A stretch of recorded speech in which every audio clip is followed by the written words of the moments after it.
जिसमें हम अपनी शख्सियत में निखार पैदा करने के हवाले से बात करेंगे आज, क्योंकि बनाओ सिंगार, तज़ीन और आइश, बनना, संवरना, आरास्तगी या मेकअप करना इंसान की फितरत में शामिल होता है, ख़ास करके औरत की फितरत में शामिल होता है और सिन्फ़े नाजुक का हक़ भी ये समझा जाता है। और दरअसल मेकअप औरत की ज़ीनत होता है जो औरत के हुस्न को निखारने में भी मदद देता है। और ख़वातीन ख़रीदारी के वक्त अपने हुस्न को चमकाने के लिए मेकअप का सामान लेना कभी भी नहीं भूलती, और जब भी कुछ लेने जाती हैं तो कोई ना कोई एक प्रोडक्ट होता है जो उन्होंने ख़रीदनी होती है, मतलब मैं भी उसमें इंक्लूड होती हूँ। और वैसे भी आराइश जो है वो हुस्न में नित नए मसनूआत में जो है वो दिन ब दिन इजाफा होता जा रहा है, नई प्रोडक्ट्स हमारे सामने आ जाती हैं, जिसके बाइस जो ख़वातीन है वो मेकअप के नए तरीक़ों से भी आगाह रहती हैं। और आम तौर पर ख़वातीन ये समझती हैं कि जब जनाब हम बहुत ज़्यादा भारी मिक़दार में अगर मेकअप करेंगे ना तो तभी हमारी खूबसूरती में इजाफा होगा, लेकिन ये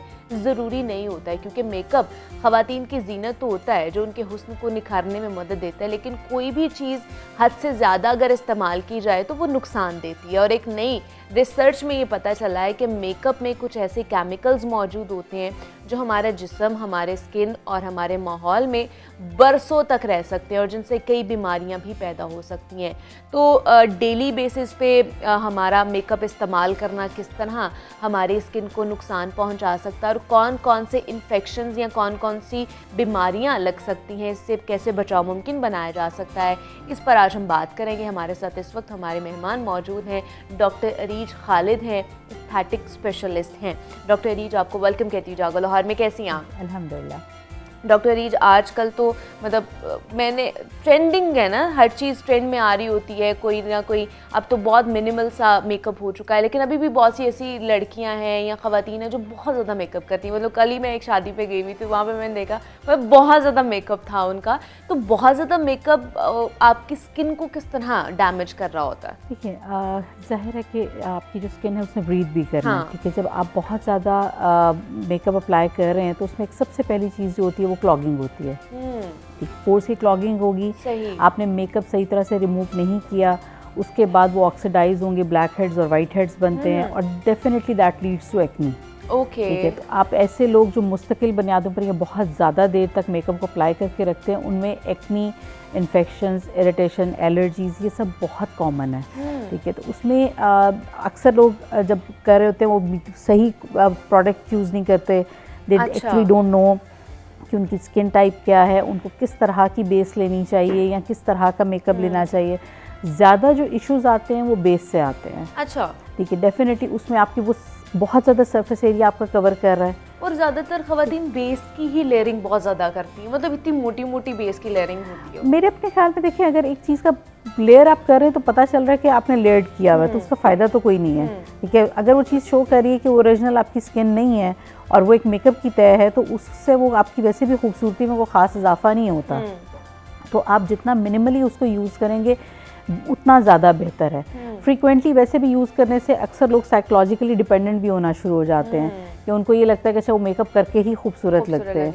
हाँ। जबकि आप अगर वही पैसे जो आप मेकअप की प्रोडक्ट्स पे इतना इन्वेस्ट कर रहे हैं, उनको बेहतर है कि आप अपनी स्किन की केयर पर इन्वेस्ट करें। अच्छा, उसका रिमूवल बड़ा इंपॉर्टेंट है। अक्सर जब ख़वातीन आती हैं, सारे तो कई घंटे लगा होता है मेकअप, उसके बाद आपने रिमूव आके ठीक नहीं किया।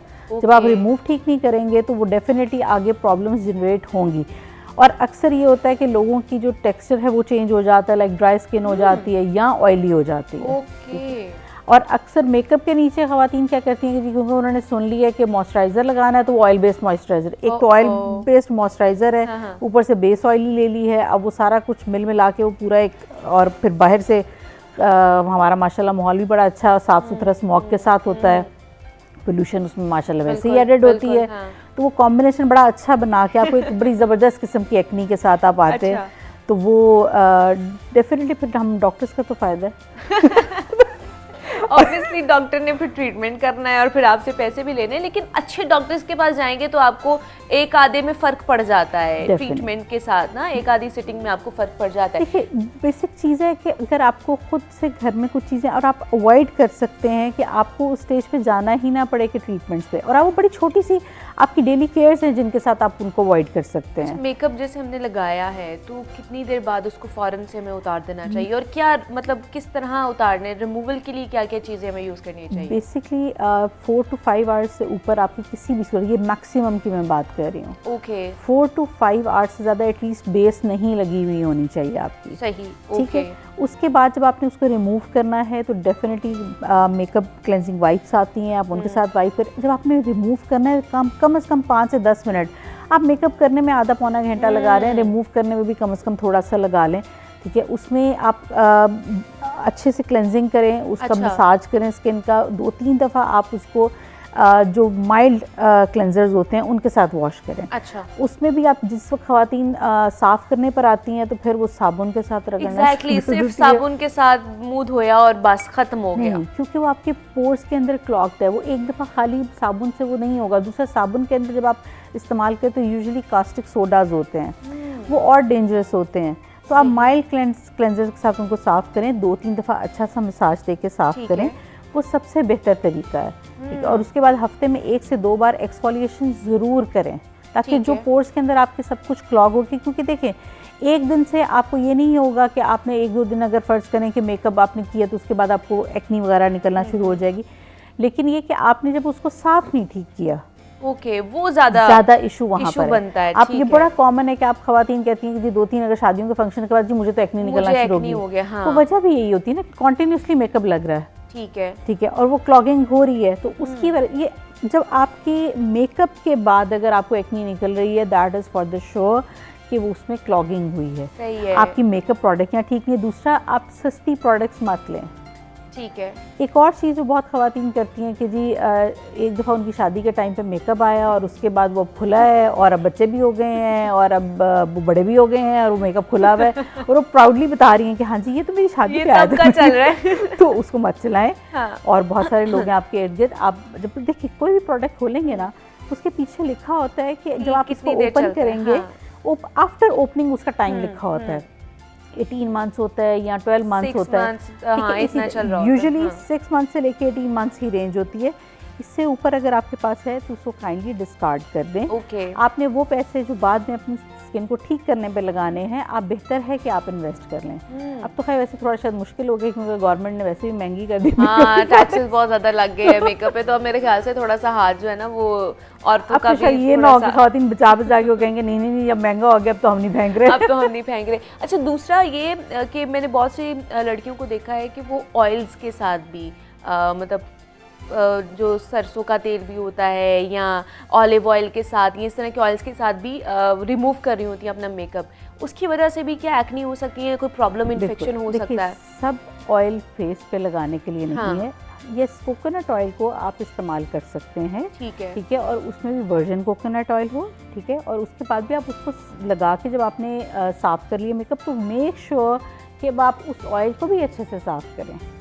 ठीक है, अब वो अक्सर जब कहीं से भी कोई टोटका सुन लेते हैं तो उसके बाद वो करके वो भी फिर अजीब सी सिचुएशन के साथ हमारे पास आ रहे होते हैं कि जी हमने ये यहाँ से सुना था, यूट्यूब पे पढ़ा था, या हमने ये सोशल मीडिया पे देखा है कि जी अब ऑयल के साथ कर सकते हैं। वो कोई भी ऑयल मिल रहा है तो वही सर पे लग रहा है, वही मुँह पे लग रहा है, मसाज और वो क्लेंजिंग भी कर रहे होते हैं। हाँ, वो देखिए सिंपल रखें चीज़ों को। मेरा मशवरा यही है कि बहुत ज़्यादा ये अगर कहीं से भी आपने कुछ भी सुन लिया है तो वो ज़रूरी नहीं है कि आपने अपने ऊपर अप्लाई करना है, क्योंकि आपको अगर अपनी स्किन टाइप का नहीं पता तो इस तरह के एक्सपेरिमेंट्स मत करें।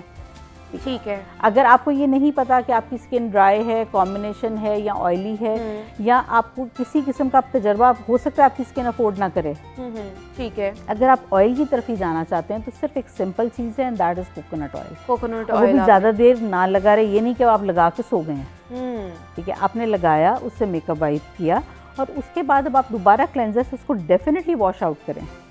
अच्छा, दूसरा ये कि बहुत सी लड़कियां हैं जो मतलब छोटी एज में भी होती हैं, या मैं अगर अपनी बात करूं तो जब मैं टीन में थी तो तब हमारा भी होता था कि अच्छा मेकअप लगा के सोने से ना आप और भी ज़्यादा खूबसूरत नज़र आते हैं। तो ये एक बड़ा मिसकॉन्सेप्शन है, बच्चियों में भी होता है कि रात को मेकअप लगा के सोते, कोई बात नहीं, वो आप सुबह उठ के हीरोइन लगते हैं। अच्छा, तो वो उसकी वजह से आपकी स्किन किस तरह ख़राब होना शुरू हो जाती है? इवन कि आपका मस्कारा जो लगा रह जाता है आई लैशेज़ पे, आई लैशेज़ गिरना शुरू हो जाती है। अच्छा, उसमें ये होता है कि जब आपका मस्कारा बहुत देर तक लगा रहता है तो उसमें भी आप देखें कि थोड़ा बहुत गंद इकट्ठा होना शुरू हो जाता है, ठीक है।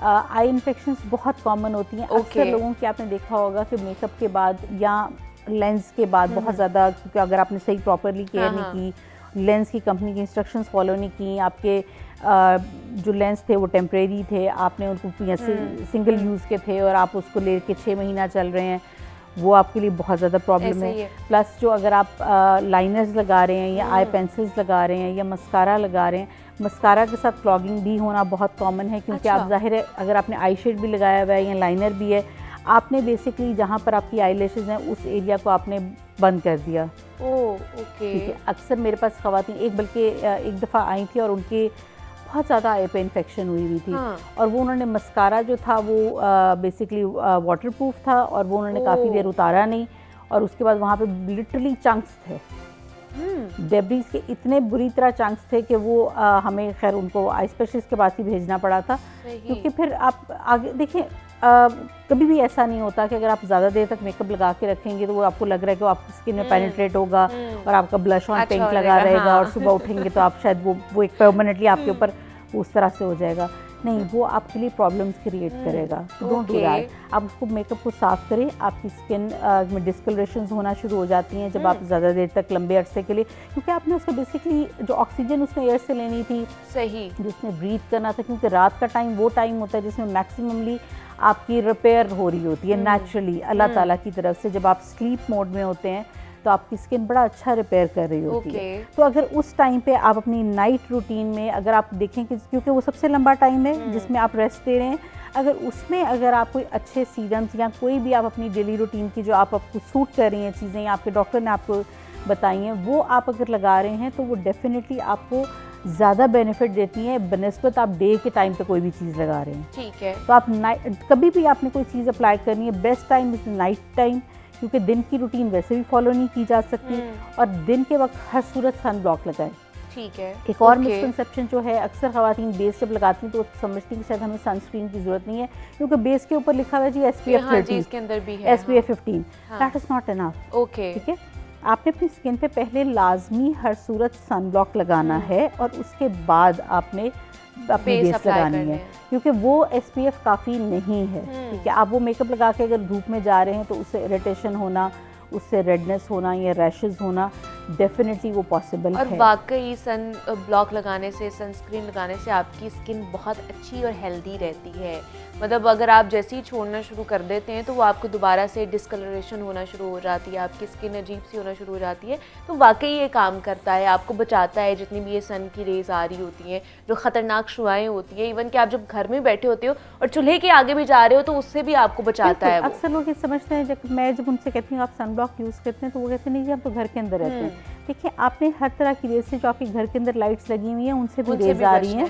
ठीक है। आपने सिर्फ वो एक नाम क्योंकि सन ब्लॉक लग गया है तो वो अक्सर लोगों को लगता है कि सिर्फ क्योंकि आपने जब बाहर जाना है, आपने धूप में जाना है तो शायद सिर्फ तभी लगाना है, जबकि आप घर के अगर अंदर भी हैं तो भी लगाएं। हमेशा prevention is better than cure. आपने बहुत छोटी छोटी चीज़ें सिंपल रखें अपनी रूटीन को। मेकअप किसी और का शेयर मत करें, ब्रशेस किसी और के शेयर मत करें। ठीक है। वो आपके लिए जो एक बंदे में इन्फेक्शन है, क्योंकि फंगल इन्फेक्शंस बहुत कॉमन है, वो एक बंदे के अंदर वो भी क्या फेस पे हो जाता है फंगल इन्फेक्शन? बिल्कुल बिल्कुल होता है। ओके। अक्सर लोगों के मतलब ईयर्स के पास, नेक के पास बिल्कुल होता है। आप वो एक बंदे से दूसरे बंदे में बहुत इजीली ट्रांसफ़र हो जाता है। ब्रशेस हैं, आप मेकअप ना शेयर करें अपना, क्योंकि अक्सर ये ऐसी चीज़ें हो रही होती हैं जब गैदरिंग्स हुई हों या शादियाँ वगैरह हैं तो उसमें वो शेयरिंग चल रही होती है। इफ़ यू थिंक कि आपने किसी का यूज़ करना है तो जो फर्स्ट लेयर है उसको वाइप ऑफ कर दें टिश्यू के साथ, किसी चीज़ के साथ डायरेक्टली अप्लाई ना करें। ब्रशेस अपने इस्तेमाल करें, आपके स्पॉन्जेस जो हैं वो अपने इस्तेमाल करें। इस तरह की छोटी छोटी चीज़ों से आप बच सकते हैं। टॉवल्स अगर आप इस्तेमाल कर रहे हैं तो मेरा मशवरा ये होता है उससे बहुत बेहतर आप नैपकिन इस्तेमाल कर लें। ठीक है, आप टॉवल्स को ना ही इस्तेमाल करें तो बेहतर है, क्योंकि वो आपको नहीं पता होता कि किसने इस्तेमाल कर लिया, तो उससे बेहतर ही। और दूसरा, अगर इवन किसी और का भी नहीं है और आपका भी है तो स्टिल जब वो डैम्प रहता है थोड़ी देर के लिए तो उसके अंदर भी बहुत सारे बैक्टीरियाज ग्रो करना शुरू कर देते हैं। लेकिन डॉक्टर रीज हमें ये कैसे पता चलेगा, मतलब जो हम यूज़ कर रहे हैं, जो प्रोडक्ट हम यूज़ कर रहे हैं, जैसे हर किसी में कहा जा रहा है कि ये रिसर्च भी आई है कि उसमें कोई ना कोई केमिकल मौजूद होता है और हमें नहीं पता कि वो किस तरह रिएक्ट कर जाएगा हमारे स्किन के ऊपर, तो हम कैसे इस चीज़ को इंश्योर कर सकते हैं? देखिए, बेसिकली एक बड़ा, क्योंकि मेकअप तो हमने करना ही करना है और इससे आप रोक नहीं सकते। हाँ, मैं मना कर रही हूँ। फॉर्मेल्डिहाइड बेसिकली एक बड़ा डेंजरस केमिकल है जो बेसिकली मेकअप्स के अंदर मौजूद होता है, अगर अच्छे ब्रांड्स नहीं हैं तो, क्योंकि उसमें प्रिजर्वेटिव के तौर पे उसका इस्तेमाल किया जाता है। जो अच्छे ब्रांड्स होते हैं, यानी कि जो ब्रांडेड होते हैं, अक्सर लोगों को शायद ये लफ्ज़ नहीं अच्छा लगता, लेकिन उसमें ये एक प्लस पॉइंट होता है कि वो रेगुलेटरी प्रोसेस से गुजरे होते हैं। ठीक है। तो उसमें उन्होंने कोई इस तरह के केमिकल्स उनको इस्तेमाल करने दिए नहीं जाते। सही। ठीक है, तो वो आप कंपैरेटिवली सेफ होते हैं। देखिए, अगर आप एक बेस भी ले रहे हैं और एक बंदे ने इस्तेमाल करनी है, इफ़ यू आर स्पेंडिंग, आपने खुद इस्तेमाल करनी है तो वो काफ़ी अर्सा चल जाती है। एटलीस्ट आपकी वही बात है कि 18 मंथ्स के अराउंड तो वो चली जाती है। तो आप बजाय जो मल्टीपल प्रोडक्ट्स पे इस्तेमाल करें उससे बेहतर आप एक प्रोडक्ट लें और अच्छे ले लें। एग्जैक्टली। आप इसी तरह अगर एक और जो कॉमन हमारे पास प्रॉब्लम आती है कि जो आप हल्की लिपस्टिक्स, यानी कि जो सस्ती लिपस्टिक्स हैं, लिप डार्क होना, बहुत ज़्यादा प्रॉब्लम ये आती है कि जो हमारे हम ये लिपस्टिक्स लगा रहे थे और उसके बाद या हम जो फिक्सर्स होते हैं, एक नई चीज़ जो फिक्सर्स आ चुके हैं, ठीक है, तो उसके बाद जो है वो लिप की डिस्कलरेशन बहुत ज़्यादा कॉमन हुई हुई है। फिक्सर जो टिंट होते हैं, जो टिंट होते हैं, जो लिपस्टिक्स के अंदर आते हैं, जो वो होता है कि जी अब 12 घंटे नहीं उतरेंगे। अच्छा, और ये सही। तो उसके साथ ये प्रॉब्लम आ रही है कि बहुत ज़्यादा लिप की टैनिंग, बहुत पिगमेंटेशन के साथ बच्चियाँ आ रही हैं, तो वो ज़्यादा लॉन्ग टर्म के अंदर इस तरह की चीज़ें हैं, उनको आप ना इस्तेमाल करें। इस तरह के आप जो लिपस्टिक्स हैं या जो अच्छे ब्रांड्स की इस्तेमाल करें। वही बात है कि आपने एक लिपस्टिक भी अगर आप लेते हैं तो मुझे नहीं लगता कि वो इतनी जल्दी ख़त्म होती है। ठीक, थोड़ा रख लें लेकिन अच्छा रखें। अगर वो आपके बच्चों के हाथे नहीं चढ़ी है तब तो वो यूज़ हो ही जाएगी और अच्छा खासा एक आपका जो टाइम है वो निकाल जाएगी। अच्छा, आगे गर्मियाँ ये शुरू हो ही चुकी हैं, मैं तो कहती हूँ गर्मियाँ आ गई हैं, क्योंकि सुबह के वक्त इतनी गर्मी लगती है डॉक्टर रीच। तो इसमें हमारी क्या रूटीन होनी चाहिए, ख़ास करके रात के वक्त कौन कौन सी चीज़ें लगा के नहीं सोनी चाहिए हमें? मतलब अगर केयर भी हम अपनी करें तो उसमें भी बहुत सारे हैवी सीरम्स तो नहीं लगा के सोने चाहिए ना हमें? अब जब सीरम्स होता है, क्योंकि वही बात है कि हर बंदे के हाथ में सोशल मीडिया पे जो भी आ रहे होते हैं सीरम्स, वो हर बंदे ने मंगवाए होते हैं और उनको ये भी नहीं पता कि कौन सा सीरम क्या करता है, क्योंकि कब लगाना है। रात के वक्त जब आप लगा रहे हैं तो कोशिश करें कि बहुत ज़्यादा ऑयल बेस्ड चीज़ ना लगाएं। ठीक है, क्योंकि वही बात है कि उसने लंबे ड्यूरेशन के लिए लगा रहना है। और मॉइस्चराइज़र भी कोशिश करें कि अगर आपकी स्किन बहुत ज़्यादा ऑयली है तो आप ऑयल बेस्ड ना लें, मॉइस्चराइज़र वाटर बेस्ड लें। ड्राई स्किन है तो आप ऑयल बेस्ड लें, लेकिन उसमें भी मेरा मशवरा ये होता है कि गर्मियों के टाइम पे आप वाटर बेस्ड ही उसको रखें तो बेहतर है। अच्छा, हाइलोनिक एसिड अगर आप लगा रहे हैं और आप ड्राई स्किन पे लगा रहे हैं तो आप सिर्फ और सिर्फ अपने पैसे ज़ाया कर रहे हैं, उसको वेट स्किन पे लगाएं, उसका अदरवाइज़ कोई फ़ायदा नहीं है। ठीक है। जब आप रात की रूटीन स्टार्ट करें तो सबसे पहले लाइट, जब आपने क्लेंजिंग कर लिया तो लाइट सब आपका वेट फेस हो तो हाइलोनिक एसिड से स्टार्ट करें, उसको अच्छे से आप पेनिट्रेट करें। उससे आपकी ये कि बेसिकली एजिंग को भी आप अवॉइड कर सकते हैं, क्योंकि आपकी बहुत अच्छी हाइड्रेशन करता है। हाइलोनिक एसिड अगर आप यूज़ कर रहे हैं तो उसके साथ वैसे भी मॉइस्चराइजर्स की इतनी ज़्यादा ज़रूरत पड़ती नहीं है। रात के टाइम पे अगर इस्तेमाल करने के लिए सीरम्स आप चाह रहे हैं तो उसमें बेहतर एक ऑप्शन होती है रेटिनॉल्स, लेकिन रेटिनॉल्स को पोर्स को बंद करता है। डेली बेसिस पे आप इस तरह से इस्तेमाल नहीं करेंगे, उसको बिल्कुल पिन हेड साइज, यानी कि बहुत थोड़ी क्वांटिटी, भर के मत लगाएं। वो ओवर ड्राइंग करेगा अगर आप ज़्यादा लगाएंगे। किसी भी चीज़ को अगर आप सही तरीके से नहीं लगा रहे तो वो आपके लिए प्रॉब्लम क्रिएट करेगा। रेटिनॉल ड्राइनेस करता है क्योंकि वो आपके पोर्स को टाइट कर रहा है। तो अगर आप ज़्यादा क्वांटिटी में लगा देंगे तो वो आपको प्रॉब्लम देगा। आपने वैसे भी जब उसको स्टार्ट करना है तो पहले आपने इनिशियली ऑल्टरनेट डेज पे स्टार्ट करना है, फिर उसके बाद आप उसको रोज़ बेशक लगाएं और उसके बाद इमीडिएटली मॉइस्चराइज़र मस्ट है। रेटिनॉल के बाद अगर आप मॉइस्चराइज़र नहीं लगा रहे हैं तो आप अपने लिए एक बहुत बड़ा प्रॉब्लम क्रिएट कर रहे हैं। लेकिन अगर आप इसकी रूटीन अच्छी बनाते हैं इससे स्किन बहुत अच्छी होती है और फिर ज़्यादा मेकअप करने की आपको ज़रूरत भी नहीं पड़ती है। आपकी अगर अपनी स्किन टोन अच्छी होती है, हाँ, स्किन टोन मतलब आपको यही चाहिए ना कि आपकी स्किन टोन अच्छी हो, फ्रेश नज़र आए, डिस्कलरेशन ना हो, तो और आपको क्या चाहिए? विटामिन सी दिन के वक्त ना लगाएं, ये मेरा एक बहुत स्ट्रॉन्ग मैसेज होगा। अक्सर लोग विटामिन सी दिन के वक्त लगा रहे होते हैं, फिर धूप में जा रहे होते हैं, एसिडिक वो नहीं लगाना चाहिए, रात के वक्त लगा के सो रहे हैं, वो ज़्यादा बेहतर है आप लोगों के लिए। डॉक्टर अरीज खालिद हमारे साथ मौजूद थी, एस्थेटिक स्पेशलिस्ट हैं। डॉक्टर अरीज, बहुत शुक्रिया आपके वक्त का कि आप यहाँ पर आए। और ये जनाब मेकअप की रूटीन और आपकी स्किन केयर की रूटीन होनी चाहिए, जिसकी वजह से आपकी स्किन हेल्दी नज़र आ सकती है। यहाँ पे छोटी सी ब्रेक लेते हैं, मिलते हैं।